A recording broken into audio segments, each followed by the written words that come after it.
Question number है हमारे पास 9। न्यू टॉपिक है question number 9। Find an equation या equation of line. Find an equation कहे या फाइंड इक्वेशन ऑफ लाइन कहे, आपने ये 6 में से कोई एक फार्मूला इस्तेमाल करना है। लेकिन इतने सारे फार्मूले आप कैसे लगाएंगे? आपने कोशिश क्या करनी है, मैं तमाम सवालों को कोशिश करूंगा कि इसी फार्मूले से सॉल्व कर दूं, आपको आगे वाले फार्मूलों पे जाने की जरूरत ना पड़े। इस फार्मूले को लगाने के लिए हमें किस किस की कीमत की जरूरत होती है? इस फार्मूले का नाम है पॉइंट स्लोप फॉर्म। ये बड़ा सोच समझ के रखा गया है। इसकी रीजन क्या है? इसमें एक तो पॉइंट होता है x1 y1 और दूसरा m यानी कि स्लोप होती है। इसके नाम से ही पता चल जाता है कि इसके अंदर क्या क्या चीज मौजूद होगी। नंबर 1 पॉइंट और नंबर 2 स्लोप। नाम भी देखें यही है, पॉइंट स्लोप फॉर्म। आपको इसके नाम से याद आ जाएगा कि इसकी शक्ल कैसी है। इसमें पॉइंट होगा और स्लोप होगी। ये देखें x1 y1 पॉइंट है और m किसे कहते हैं?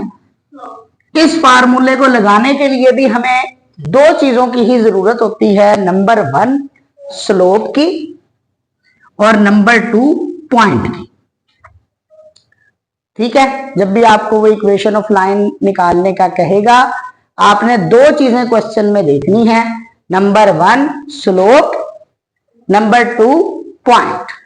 ठीक है, स्लोप हम लोग पिछले क्वेश्चंस के अंदर निकाल के आ चुके हैं। स्लोप निकालने का एक फार्मूला ये है। ये फार्मूला कब लगता है? जब क्वेश्चन में 2 पॉइंट्स दिए हों। एक फार्मूला स्लोप का ये है। ये फार्मूला कब लगता है? जब हमें एंगल दिया हो, इंक्लिनेशन एंगल दिया हो। और एक फार्मूला हमारे पास ये है। ये फार्मूला कब लगता है? जब हमें इक्वेशन दी हो। ठीक है, ये 2 फार्मूले एक्स्ट्रा हैं। ये फार्मूला कब लगाया जाता है? जब लाइनें पैरेलल हो। अगर सवाल में पैरेलल का वर्ड उसके मुंह से गलती से निकल गया तो आप ये फार्मूला लगाएंगे, और अगर सवाल में परपेंडिकुलर का वर्ड उसने यूज कर दिया तो आप ये फार्मूला लगाएंगे। ठीक है, स्लोप निकालने के लिए ये 5 तरीकेकार हम लोग इस्तेमाल करते हैं। अब हम लोग जरा सवाल की तरफ आते हैं। मैंने आपको कहा पहला फार्मूला ही मैं लगा के करूंगा। आगे वालों की एक्सप्लेनेशन जैसे जैसे ये लगते जाएंगे वैसे वैसे इनकी मैं एक्सप्लेनेशन आपको देता जाऊंगा। चलेंगे, फाइंड एन इक्वेशन। इससे मुझे पता चल गया इक्वेशन ऑफ लाइन वाले फार्मूले लगाने हैं। ये वाले 5 फार्मूलों में से कोई फार्मूला लगा। ठीक है, मैंने कहा ज्यादा परेशान होने की जरूरत नहीं, बच्चों ने सिर्फ 2 चीजें ढूंढनी है। यही मैं हर में यही फार्मूला लगाऊंगा। इसके लिए सिर्फ 2 चीजें आपने ढूंढनी है। Number 1 point, number 2 slope. इसका मैं पहला पार्ट करने लगा हूं जी, क्वेश्चन नंबर 9 का पहला पार्ट। उसने कहा find an equation of line. Equation of line निकालनी है, मतलब हमें समझ आ गया हमने 2 चीजें निकालनी है, पॉइंट और स्लोप। ऑफ हॉरिजॉन्टल लाइन, किसकी आप इक्वेशन ऑफ लाइन निकालने? हॉरिजॉन्टल लाइन की। थ्रू किस पॉइंट से वो गुजरती है? 7 व -9। ले जी, हमें पॉइंट मिल गया। हमें सिर्फ 2 चीजें चाहिए होती हैं, पॉइंट और स्लोप। देखें इस पार्ट के अंदर हमें पॉइंट दिया गया है लेकिन स्लोप नहीं दी गई। स्लोप कैसे निकालें? स्लोप के ये फार्मूले हैं। देखिए, कोई और डिटेल भी दी हुई है यहां पॉइंट के अलावा। दूसरी डिटेल दी है हॉरिजॉन्टल लाइन। हॉरिजॉन्टल लाइन किसे कहते हैं?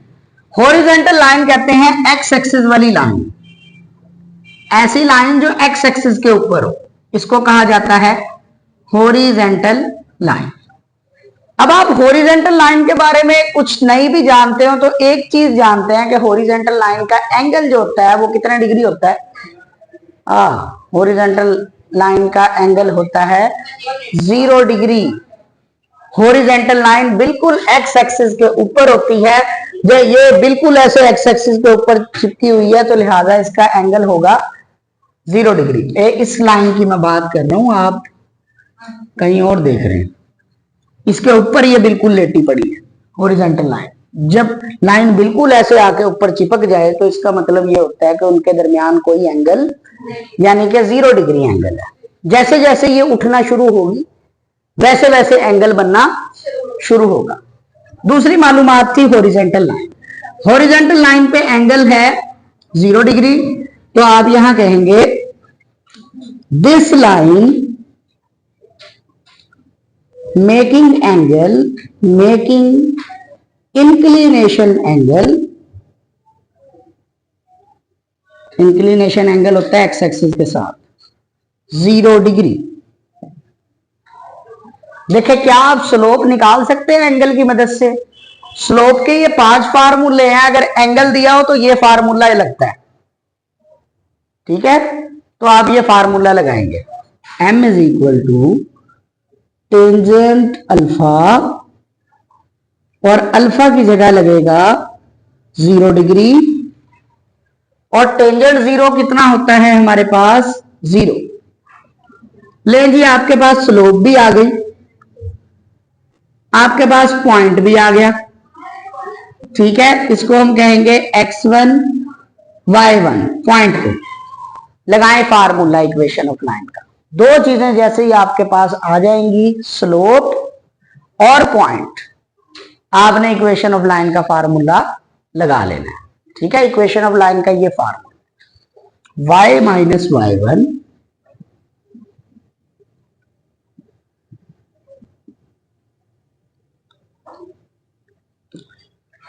y1 की वैल्यू देख लें जी ऊपर से कितनी बनती है। y1 की वैल्यू है -9, तो ये हो जाएगा +9।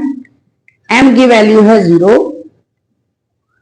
x की वैल्यू नहीं लिखते, x और y की जगह कुछ भी नहीं लिखते, सिर्फ 3 चीजों की जगह पे वैल्यू पुट होती है, x1 की जगह, y1 की जगह और m की जगह। m की जगह पे आप लिख लेंगे 0, x1 की जगह पे आप लिख लेंगे 7, और y1 की जगह पे आप लिख लेंगे -9। 0 से किसी भी रकम को मल्टीप्लाई करें तो आंसर आता है 0,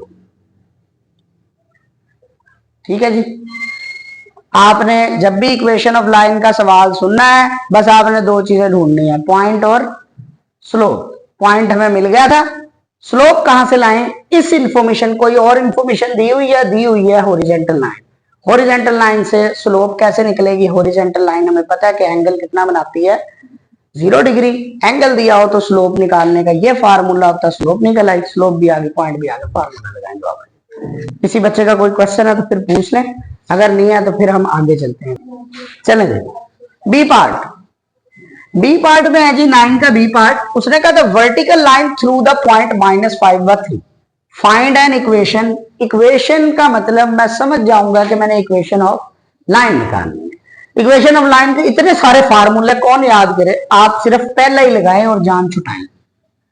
इसके लिए सिर्फ दो चीजों की जरूरत होती है। किस किस चीज को हमने ढूंढना है सवाल में? पॉइंट को। और अब हम यहां पर देखते हैं कि क्या यहां पर पॉइंट दिया हुआ है बी पार्ट के अंदर? कोई पॉइंट दिया हुआ है? ये दिया हुआ -5/3 पॉइंट दिया हुआ है। अब हमें दूसरा चाहिए स्लोप। और कोई इंफॉर्मेशन है इसमें जिससे हम स्लोप निकाल सकें? Vertical line. वर्टिकल लाइन क्या होती है? वर्टिकल लाइन होती है वाई एक्सिस पे लाइन, ऐसी लाइन जो वाई एक्सिस पे बने, ये वाली लाइन, ये वर्टिकल लाइन कहलाएगी, ठीक है। ये वर्टिकल लाइन देखिए जी एक्स एक्सिस के साथ कितने डिग्री एंगल बना रही है? 90। जैसे जैसे मैंने कहा था लाइन उठती जाएगी उसका एंगल बढ़ता जाएगा। ये बिल्कुल यूं सीधी लाइन है, ये 90 डिग्री एंगल बनाएगी। तो आप कहेंगे vertical line, we know that vertical line makes inclination angle 90 degree angle बनाएगा, ठीक है।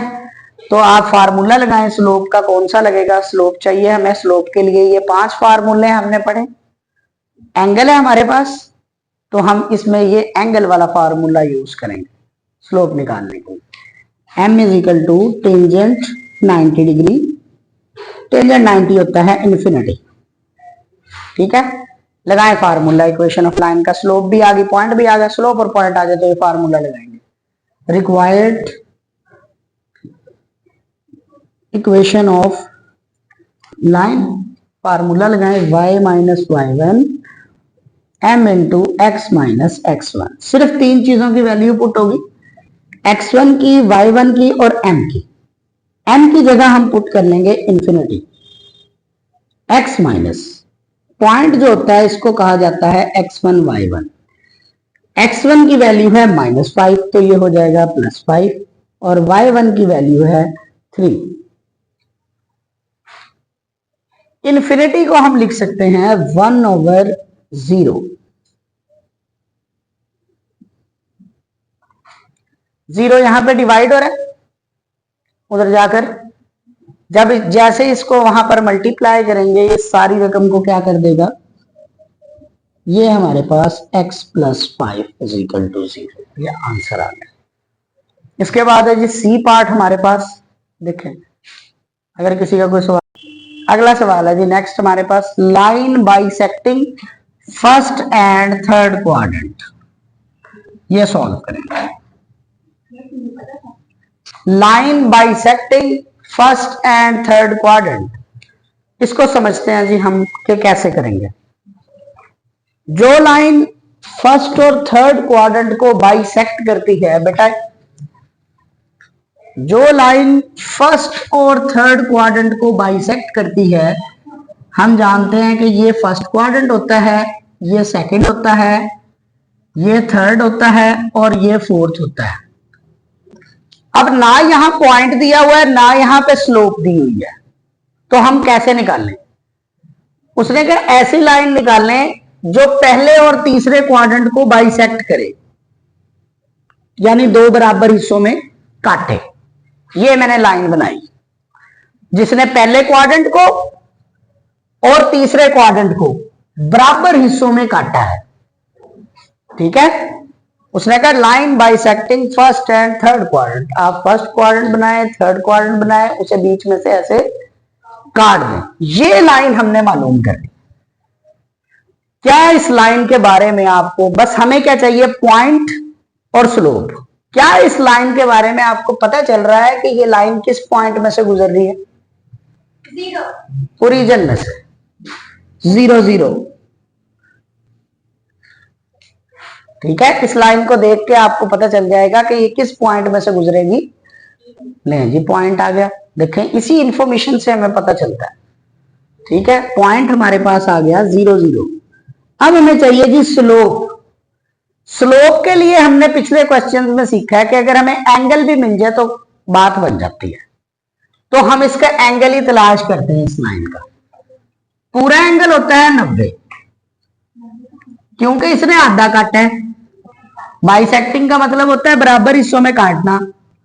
तो क्योंकि इसने बराबर हिस्सों में काटा है तो यहां पर कितना एंगल बचेगा? 45। टोटल एंगल हम जानते हैं कि 90 है, आधा काटा है इसका मतलब 45 है। ठीक है, चलें जी, एंगल का हमें पता चल गया। आप यहां कहेंगे the given line makes inclination angle 45 degree. अब स्लोप आ जाएगी m = स्लोप का फार्मूला लगाएं। tan 45 होता है 1। ठीक है, फार्मूला लगाएं। Required equation of line, formula है y - y1। ये मैं इंग्लिश के लफ्ज ना छोड़ ही जा रहा हूं, आपने खुद लिख लेना है। ठीक है, रिक्वायर्ड इक्वेशन ऑफ लाइन। ठीक है, नहीं, y1 की वैल्यू है 0, x1 की वैल्यू है 0 और m की वैल्यू है 1। ये इसको कहा जाता है x1 और y1 पॉइंट को। x1 की वैल्यू है 0, y1 की वैल्यू है 0, तो y = x। ये हमारे पास आंसर है सी पार्ट का। इसके बाद हम करते हैं next D part. D part उसने कहा, डी पार्ट में वो कह रहा है find the line bisecting second and fourth quadrant. आपने पहले सेकंड और फोर्थ क्वाड्रेंट बनाना है। ये सेकंड क्वाड्रेंट है और ये फोर्थ क्वाड्रेंट है। इसको बाइसेक्ट करना है, मतलब दो बराबर हिस्सों में कट करना है। तो दो बराबर हिस्सों में हम कट करते हैं, ए सेकंड और थर्ड। ये लाइन आई। ठीक है, ये पता चल गया आपको कि किस पॉइंट में से गुजर रही है? 0 0 में से। ठीक है, तो आप कहेंगे दिस लाइन पासिस थ्रू 0 0, नजर आ रहा है। एंगल का कैसे पता लगाएंगे, कितना एंगल बनता है? मैं बताता हूं। एंगल बनता है, देखिए एक्स एक्सिस से आप देंगे, यहां तक एंगल बनेगा कितने डिग्री? 90। ठीक है, यहां तक एंगल बनेगा 90 डिग्री, और इसने कट किया है 45 डिग्री इधर और 45 डिग्री इधर। तो एक्स एक्सिस से अगर आप एंगल लगाएं तो वो बनेगा 90 डिग्री और प्लस 45 डिग्री, यानी कि 135 डिग्री। समझ आया? 135 डिग्री। फार्मूला लगाएं, सिर्फ एंगल का बताना था इस सवाल में आपको मैंने। टेंजेंट 135 होता है -1, यहाँ पे m की जगह -1 डालने, आपके पास आंसर आ जाएगा। x1 y1 की जगह पे 0 आ जाएगा। y is equal to -x, ये हमारे पास इक्वेशन ऑफ लाइन है। अच्छा जी, अब हमारे पास है question number 10। Find an equation of line through a. Find an equation of line, उसका जैसे ही हमें कह देना है, हमने दो चीजें तलाश करना शुरू कर देनी है फौरन से, पॉइंट और स्लोप। हम ये फार्मूला ही यूज करेंगे।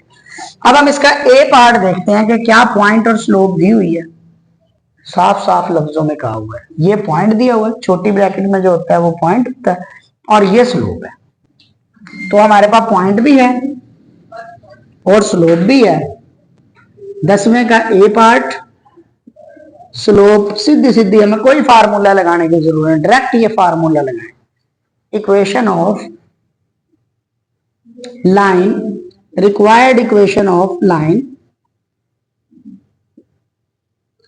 m into x minus x1, पहले पॉइंट को कहा जाता है x1 y1। वैल्यू पुट करें, y माइनस y1 की वैल्यू है 5, m की वैल्यू है 7, x माइनस x1 की वैल्यू है 6, -6 तो ये +6 हो जाएगा। इसे मल्टीप्लाई कर लें, सॉल्व कर लें, आंसर आ जाएगा। अब आगे तो सबको पता है कि 7 से मल्टीप्लाई कर, फिर इन सबको इधर ले आना। ठीक है, अगर नहीं भी लाएंगे यहां पे छोड़ देंगे तब भी आंसर ठीक है। y इज इक्वल टू -5 है, इधर जाके +5, तो ये हो जाएगा 47। y is equal to 7x + 47 answer है। जैसे मर्जी करते रहो आगे पीछे, यहां पे भी छोड़ दिया करोगे तो आंसर आपका करेक्ट माना जाता है। ठीक है, बस आपने दो चीजें ढूंढनी है, पॉइंट और स्लोप। अगले सवाल में भी देखें, पॉइंट भी दिया हुआ है, स्लोप भी दी हुई है, तो आपने m स्लोप की जगह पे 0 आ जाएगा। इससे अगला पॉइंट दिया हुआ है आपको और स्लोप दिया है अनडिफाइंड। अनडिफाइंड किसे कहते हैं? इन्फिनिटी को। अनडिफाइंड किसे कहते हैं? इसमें स्लोप होगी इन्फिनिटी। तो आपने सी में कहना है पॉइंट की वैल्यू है -8 और 5 और स्लोप की वैल्यू है इन्फिनिटी। वैल्यू यहां पे पुट करें, y1 की वैल्यू है 5, x1 की वैल्यू है -8 और m की वैल्यू है इन्फिनिटी। इन्फिनिटी को हम लिखते हैं 1/0, 0 यहाँ पे डिवाइड हो रहा है, उधर जाके मल्टीप्लाई, सारी रकम को 0 कर देगा। ये हमारे पास इक्वेशन ऑफ 9 आ गए। ये तीनों पार्ट आपने ऐसे करने हैं। तीसरा पार्ट है सी पार्ट, इसमें पॉइंट भी दिया हुआ है और स्लोप भी दिया हुआ है। अब हम करते हैं डी पार्ट। देखेंगे डी पार्ट कैसे होगा। पर 10, अच्छा देखिए बेटा 10 का D part, find an equation of line through point -5 व -3 एंड 9 व -1। यहां पर दो पॉइंट्स दिए हुए हैं, दो पॉइंट्स दिए हो तो हम क्वेश्चन को कैसे सॉल्व करते हैं। हमने ये सीखा है कि इक्वेशन ऑफ लाइन निकालने के लिए हमें एक पॉइंट की जरूरत होती है और एक स्लोप की। अल्लाह ने दो दे दी, ज्यादा भी अगर हमें कुछ मिल जाए तो उसे संभालना भी मुश्किल हो जाता है। दो पॉइंट दे दिए, हम कैसे करें। देखिए इसमें से आप कोई भी एक पॉइंट चूज कर लें, चाहे ये चूज कर लें चाहे ये चूज कर लें, आंसर बराबर आएगा। मैंने ये वाला पॉइंट चूज किया, पहले वाला। x1 y1 की जगह पर हम पहले वाला पॉइंट डालेंगे। अब स्लोप चाहिए, तो अगर 2 पॉइंट्स दिए हो तो क्या आप स्लोप निकाल सकते हैं? ये देखें जी, स्लोप के ये फार्मूला है मुख्तलिफ, तो यहाँ पर 2 पॉइंट्स दिए हुए हैं, आप ये फार्मूला लगाकर इस सवाल को हल करेंगे, आपका क्वेश्चन का आंसर बिल्कुल करेक्ट आएगा। ठीक है, एक तरीका तो ये है, ये समझ आया आप लोग? पॉइंट ये वाला यूज करना है आपने x1 y1 की जगह, और स्लोप की जगह पर क्या चीज यूज करनी है, आप ये फार्मूला लगाकर यहां पर m is equal to formula लगाकर और स्लोप निकाल लेंगे, y2 minus y1 x2 minus x1, आपके पास आंसर आ जाएगा 1/7। आप m की जगह पे 1/7 डाल लेंगे, हमारे पास आंसर आ जाएगा। ऐसे भी ये क्वेश्चन सॉल्व किया जा सकता है। लेकिन अब आगे वाले फार्मूलों की तरफ भी आए, आपको जिंदगी में अगले फार्मूलों का इस्तेमाल भी तो आना चाहिए ना। नहीं नहीं नहीं नहीं नहीं नहीं नहीं नहीं नहीं नहीं नहीं नहीं नहीं नहीं नहीं नहीं नहीं, ये मेरी बात सुने, ये जो है ना, हमने मेथड चीजों के सीखने होते हैं कि हमने कैसे करना। ठीक है, अगर हमें 2 पॉइंट्स दिए हो तो उसके लिए डायरेक्ट फार्मूला है ये वाला। ठीक है, मैं ऐसे ही बंदों को धोखा देता हूं, उन्हें मैं कह देता हूं यही फार्मूला इस्तेमाल करूंगा, बाद में जाके इस्तेमाल करवा दो। ठीक है, ये बच्चों को धोखा देना चाहिए। धोखा देना तो कहानी में ट्विस्ट नहीं आता। अच्छा, इधर बेटा आप तवज्जो करें, अब आप अपने धोखे के बारे में ना सोचना शुरू कर दें। Required equation of line, formula लगाए जी। अगर हमें 2 पॉइंट्स दिए हो तो हम ये फार्मूला यूज करते हैं। ये फार्मूला हम लोग कब इस्तेमाल करते हैं? जब हमें स्लोप दी हो और y इंटरसेप्ट दिया हो। जो भी y इंटरसेप्ट होता है उसे हम c कहते हैं, और स्लोप को तो नाम एक ही है m। ये फार्मूला कब लगाया जाता है? जब हमें 2 इंटरसेप्ट दिए हों, 2 इंटरसेप्ट दिए हों, x इंटरसेप्ट और x इंटरसेप्ट को कहेंगे हम a और y इंटरसेप्ट को हम कहेंगे b। चलें जी, required equation of line, 2 points हैं तो मुझे पता चल गया ये आ रहा है फार्मूला लगाएं जी। x माइनस x1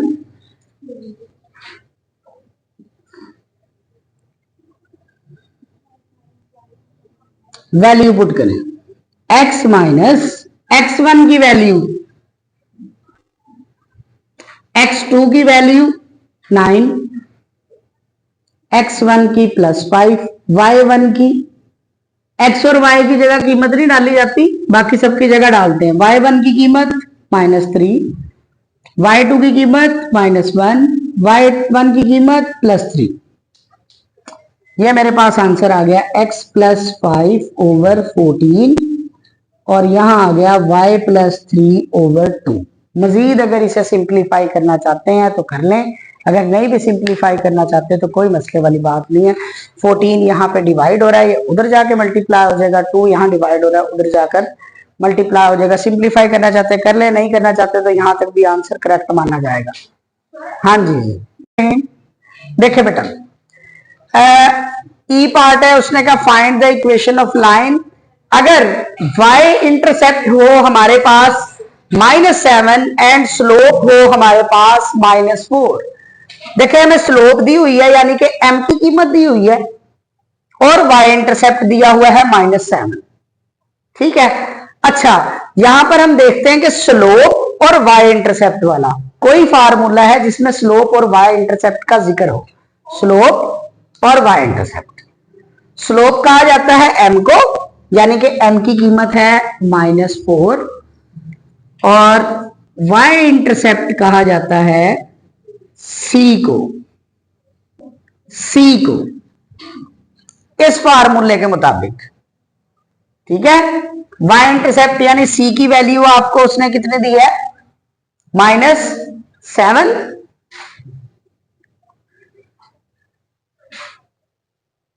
ठीक है, लगाएं formula. Required equation of line y = mx + c। m की वैल्यू है जी हमारे पास, m की वैल्यू है -4 और c की वैल्यू है -7।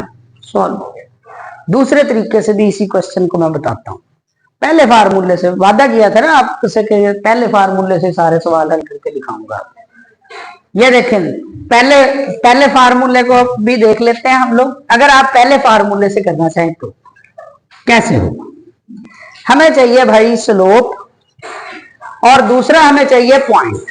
ठीक है, स्लोप यहां पर है। ठीक है, स्लोप हमारे पास है। अब हमें सिर्फ और सिर्फ पॉइंट चाहिए। दो क्यों चाहिए जनाब? एक ही पॉइंट चाहिए आपको। स्लोप है, पॉइंट चाहिए हमें। देखिए पॉइंट कैसे आप बनाएंगे, इधर जरा तवज्जो करें, बड़ा आसान है। आपके पास y इंटरसेप्ट है -7। y इंटरसेप्ट का मतलब होता है कि इस पे y की वैल्यू होगी, यानी कि y1 की वैल्यू है ये, और x की वैल्यू 0 होगी। y इंटरसेप्ट का क्या मतलब होता है कि x की वैल्यू 0 होगी। ठीक है, x की जगह मैंने 0 लिख लिया और ये कीमत y की होगी, y की जगह मैंने -7 लिख लिया। ले जी, आपके पास पॉइंट भी आ गया x1 y1 और ये आपके पास स्लोप भी आ गई। अब आप ये फार्मूला लगा के इसे आप सॉल्व कर सकते हैं। जी बेटा क्या करें आप? अच्छा बेटा देखें, x इंटरसेप्ट f वाला, इसमें उसने हमें x इंटरसेप्ट दिया है -3 और y इंटरसेप्ट दिया है हमें 4। दो इंटरसेप्ट दिए हुए हैं, x इंटरसेप्ट और y इंटरसेप्ट अगर दिए हो तो ये फार्मूला लगाया जाता है। इसमें x इंटरसेप्ट को हम कहते हैं a और y इंटरसेप्ट को हम कहते हैं b। तो a is equal to x intercept देख लें जी कितना है -3 और y इंटरसेप्ट देख लें जी कितना है 4। लगाएं formula, required equation of line. Formula लगाएं, वैल्यू पुट करें। अब थोड़ा सा आपने दिमाग भी लड़ाना है और दिमाग लड़ा के आपने सोचना है कि अगर आप इसे पहले फार्मूले से करें तो ये कैसे होगा। अब आप लोग सोच सकते हैं, नहीं चलें। नेक्स्ट है हमारे पास जी पार्ट।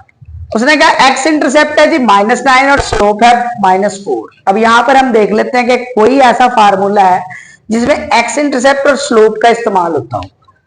तो एक फार्मूला है जिसमें स्लोप का और y इंटरसेप्ट का इस्तेमाल होता है, लेकिन x इंटरसेप्ट का इस्तेमाल नहीं होता, तो लिहाजा आपने बेईमानी नहीं करनी। इस फार्मूले में x इंटरसेप्ट का तो इस्तेमाल होता है, लेकिन y इंटरसेप्ट का इस्तेमाल, y इंटरसेप्ट हमारे पास है नहीं, हमारे पास तो स्लोप है। तो हम पहले फार्मूले की तरफ जाएंगे। ठीक है, हमारे पास स्लोप है जी -4 और पॉइंट अगर हमने x इंटरसेप्ट अगर हमें दिया हो तो मैंने आपको बता दिया कि x इंटरसेप्ट से पॉइंट कैसे बनाया जाता है। x इंटरसेप्ट है मींस, इसको अगर पॉइंट की शक्ल में लिखेंगे तो आप ऐसे लिखेंगे, ये x की वैल्यू है -9 और y की जगह आप लिखेंगे 0। x इंटरसेप्ट पे y 0 होता है और y इंटरसेप्ट पे x 0 होता है। ये पॉइंट आ गया हमारे पास। फार्मूला लगाएं जी आप पहले वाला, required equation of line. Formula है जी हमारे पास y - y1 is equal to m into x - x1। यहां वैल्यू पुट करें, y1 की वैल्यू है 0, m की वैल्यू है -4, x - x की वैल्यू है +4। हमारे पास सॉरी +9, -9 है, माइनस +9 हो जाएगी। -4 को अंदर मल्टीप्लाई कर देना, आपके पास आंसर आ जाएगा। बिस्मिल्लाहिर्रहमानिर्रहीम। Find an equation of line. Equation of line से हमें पता चल जाता है कि हमने ये पहला फार्मूला लगाने की कोशिश करनी है। इसके लिए हमें सिर्फ एक पॉइंट चाहिए होता है और दूसरी हमें स्लोप चाहिए होती है। तो हम यहाँ क्वेश्चन में देखते हैं कि कोई पॉइंट है, थ्रू द पॉइंट, ये पॉइंट दिया हुआ, छोटी ब्रैकेट में पॉइंट दिया जाता है। तो हमने ये फटाफट से पॉइंट लिख लिया, p is equal to -4 -6 and perpendicular to line having slope -3/2। Slope दी है उसने, लेकिन थोड़ी सी घुमा के उसने परपेंडिकुलर लाइन की स्लोप दी है। परपेंडिकुलर का वर्ड यूज कर दिया। अगर आपके क्वेश्चन में परपेंडिकुलर या पैरेलल का वर्ड यूज हो गया है तो आप ये समझ लें कि उसने आपको, अगर पैरेलल का वर्ड यूज हुआ है तो ये फार्मूला आप यूज करेंगे, और अगर परपेंडिकुलर का वर्ड यूज हो गया तो आप ये फार्मूला यूज करेंगे। लाजमी तौर पर उस क्वेश्चन में जो दी हुई स्लोप है उसे हम m1 का नाम देंगे, ठीक है। ये जो स्लोप दी हुई है इसे हम किसका नाम देंगे, m1 का, और इसे बताएंगे ये क्या है, स्लोप ऑफ गिवन लाइन -3/2, ठीक है जी। m2 slope of required line. जिस क्वेश्चन में भी हमारे पास परपेंडिकुलर या पैरेलल का वर्ड यूज हो जाएगा, आपने वहां पे दो स्लोप्स लाजमी लिखनी है, m1 और m2। m1 कहेंगे स्लोप ऑफ गिवन लाइन को और m2 कहेंगे स्लोप ऑफ रिक्वायर्ड लाइन को, ठीक है। दी हुई लाइन की स्लोप उसने कौन सी स्लोप दी है, -3/2। अब आप यहां पर लाइनें क्या कहा है उसने, परपेंडिकुलर, मतलब परपेंडिकुलर का फार्मूला इस्तेमाल होगा, m1 m2 is equal to -1। m1 की कीमत है -3/2, 2 यहां डिवाइड हो रहा है उधर जाके मल्टीप्लाई, -2, 3 यहां -3 यहां मल्टीप्लाई और उधर जाके डिवाइड, -3, तो m2 की वैल्यू आ गई 2/3। जिस क्वेश्चन में भी पैरेलल या परपेंडिकुलर का वर्ड वो इस्तेमाल करेगा तो उस सवाल में आपने क्या करना है, आपने दो स्लोपें लिख लेनी है, m1 slope of given line, m2 slope of required line. जो स्लोप उसने दी है वो यहां गिवन लाइन में लिख लोगे और रिक्वायर्ड लाइन की स्लोप आप मालूम करोगे ये फार्मूला लगा के। परपेंडिकुलर कहा है तो परपेंडिकुलर का फार्मूला लगाओगे, पैरेलल कहा है तो पैरेलल का फार्मूला लगाओ। कभी ये ना बच्चे इतने बेवकूफ होते हैं, पैरेलल वाले में भी यही ठोकी खड़े होते हैं, मगर उस्ताद ने ऐसे किया था, ठीक है, ताबेदारी बड़े होते हैं। देखें अब हमने यहाँ पे इक्वेशन ऑफ लाइन निकालनी है, फार्मूला लगाए, रिक्वायर्ड स्लोप भी पूरी हो गई,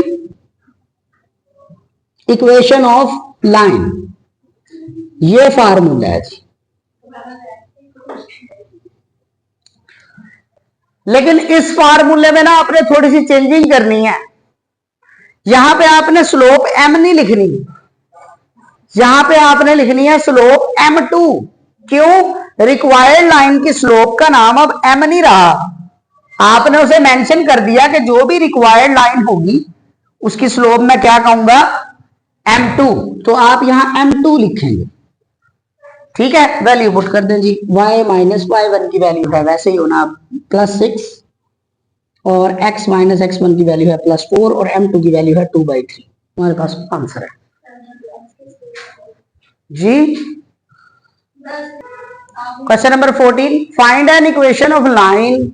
इक्वेशन ऑफ लाइन कह दिया मतलब हमें पॉइंट चाहिए और स्लोप चाहिए। देखिए पॉइंट हमें दिया हुआ है 11 व -5, अब हमें स्लोप चाहिए। And parallel to line having slope -24। Parallel का वर्ड कह दिया, पैरेलल या परपेंडिकुलर कहे तो मतलब समझ लें ये इनमें से फार्मूले लगेंगे। इसके लिए दो स्लोपों का होना जरूरी है, m1 और आपने कहना है m1 is the slope of given line, m2 कहना है स्लोप ऑफ रिक्वायर्ड लाइन। यहां पर कौन सी स्लोप दी हुई है, -24, और ये हमने मालूम करनी है। पैरेलल कहा है मतलब पैरेलल का फार्मूला लगाएंगे, m1 is equal to m2। m2 की वैल्यू नहीं है, m1 की है -24। इसमें वैल्यू पुट कर दें फार्मूले में, आपके पास आंसर आ जाएगा। आंसर है जी,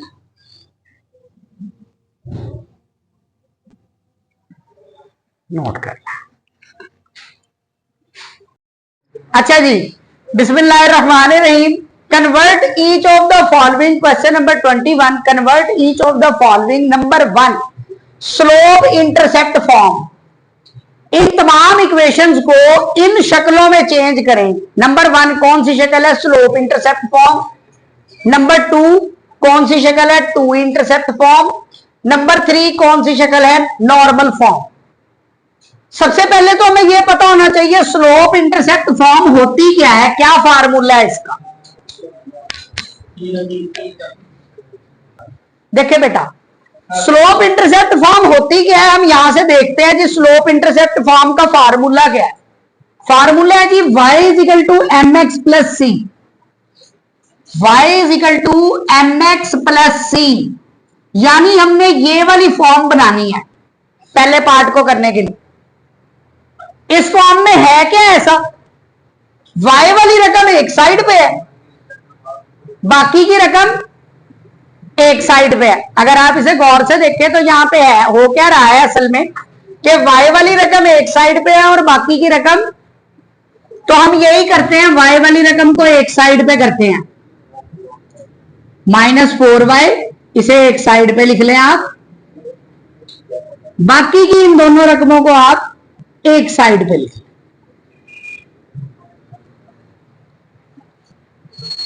y के साथ क्या कोई रकम है यहां? नहीं, यहां पर y के साथ क्या है? -4। तो हम क्या करेंगे, इस -4 को यहां से हटाएंगे। कैसे हटेगा -4? अगर हम सारी रकम को किस पे डिवाइड कर दें? -4 पे।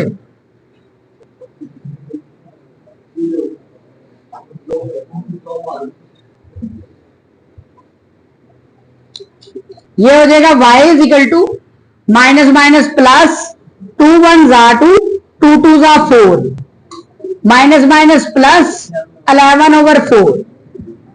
ये हमारे पास शक्ल बन गई जी। कौन सी शक्ल बनी है? y is equal to, this is of the form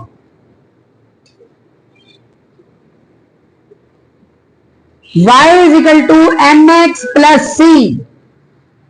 यहां पर c की जगह पर क्या है? 11/4 और m की जगह पर क्या है? 1/2। ये हमारे पास स्लोप इंटरसेप्ट फॉर्म बन गई। स्लोप इंटरसेप्ट फॉर्म बनाने के लिए आपने क्या करना है, y वाली रकम एक साइड पे और बाकी की रकम, फिर जो भी कांस्टेंट y के साथ लगा होगा उसे सब पे क्या कर देना है? डिवाइड कर देना है। ये हमारे पास स्लोप इंटरसेप्ट फॉर्म तैयार हो।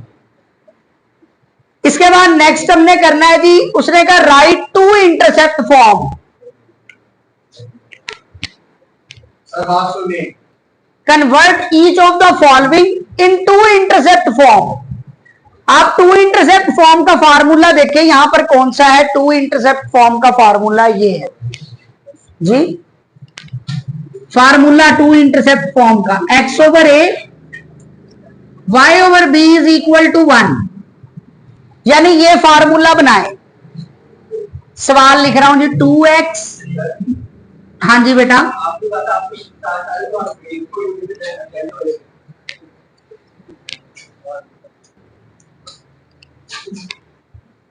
देखिए बेटा, अब इसको हम टू इंटरसेप्ट फॉर्म में कैसे चेंज करेंगे?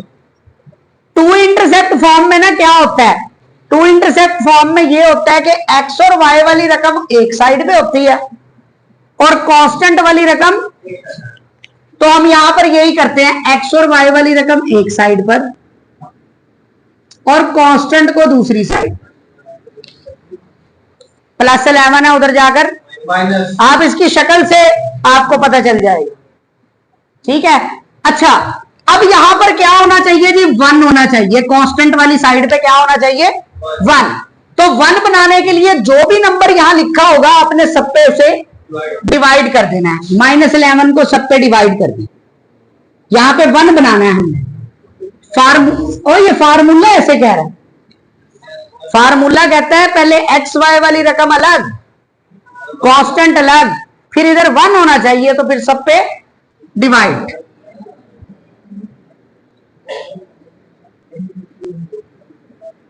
वन एक्स, ये देखें, -11/2, माइनस माइनस प्लस y/4 ऊपर मल्टीप्लाई हो रहा है, नीचे आके डिवाइड। ये 2 ऊपर मल्टीप्लाई हो रहा है, नीचे आके डिवाइड। 4 ऊपर मल्टीप्लाई हो रहा है, नीचे आके डिवाइड। ऐसा मैंने क्यों किया?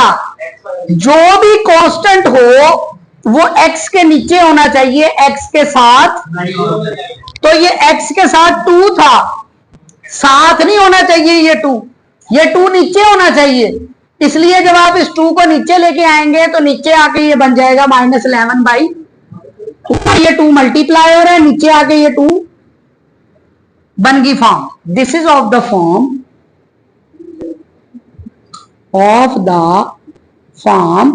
x over a plus y over b is equal to 1। तो a की कीमत है -11/2, b की कीमत है 11/4। प्रूफ हो गया। देखिए बेटा, नॉर्मल फॉर्म किस तरह से करेंगे जी हम। उसने कहा right in normal form. Normal form का ये फार्मूला है। इसमें आप अगर गौर से देखें तो x और y वाली रकम उसने अलग की हुई है और कांस्टेंट वाली रकम अलग की हुई है। ठीक है, तो आप यहां पर भी आप भी यही करेंगे कि एक्स वाई वाली रकम अलग और ये कांस्टेंट वाली रकम अलग। अब हमने x के साथ बनाना है कॉस और y के साथ बनाना है साइन। कैसे बनाएंगे जी हम x के साथ कॉस और y के साथ साइन। कॉस और साइन के ना नीचे वाली रकम एक सेम होती है। कॉस होता है बेस ओवर हाइट और साइन होता है परपेंडिकुलर ओवर हाइट। अगर इनके नीचे हाइप आ जाए, अगर इनके नीचे हाइप आ जाए तो हमारा ये कॉस और साइन बन जाएगा। हाइप देखिए कैसे बनाते हैं आप। Hyp is equal to Pythagoras theorem आपने किया हुआ plus minus under root perpendicular का स्क्वायर प्लस बेस का स्क्वायर।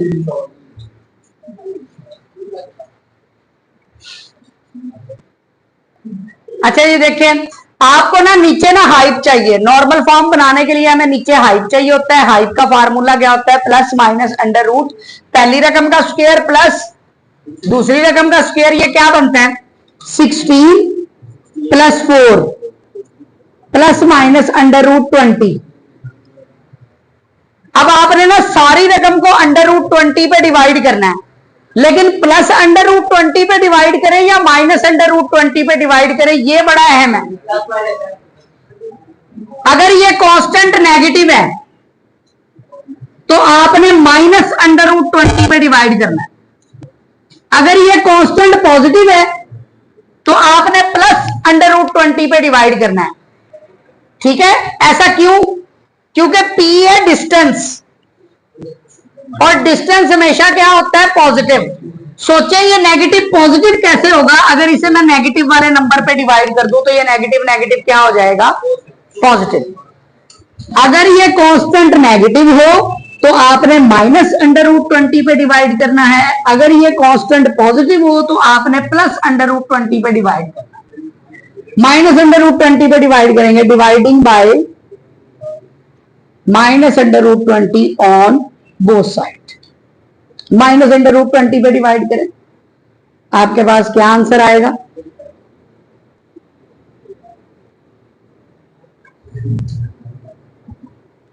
ये बस स्टेप आपको सही से आना चाहिए। आप हाइप निकालेंगे। हाइप कैसे निकालेंगे नॉर्मल फॉर्म के लिए? अंडर रूट पहली रकम का स्क्वायर प्लस दूसरी रकम का स्क्वायर। आंसर आया प्लस माइनस अंडर रूट 20। अब आपने सारी रकम को अंडर रूट 20 पे डिवाइड करना है, लेकिन प्लस अंडर रूट 20 पे डिवाइड करेंगे या माइनस अंडर रूट 20 पे डिवाइड करेंगे, इसका फैसला करना है आपने इस कांस्टेंट से।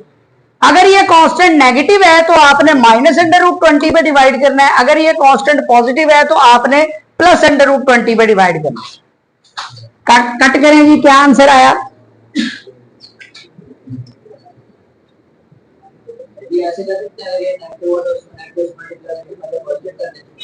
हाँ ठीक है, ऐसे कर सकते हैं। मुश्किल तरीका आप क्यों लगते हैं करते हैं? This is of the form x cos alpha y sin alpha is equal to p। P की वैल्यू आ गई 11/√20, कॉज अल्फा की वैल्यू आ गई -2/√20 और साइन अल्फा की वैल्यू आ गई 4/√20। एक्स के साथ जो रकम होगी उसको हम कॉज अल्फा कहेंगे, वाई के साथ जो रकम होगी उसको आप साइन अल्फा कहेंगे और कांस्टेंट वाली रकम को आप पी कहेंगे।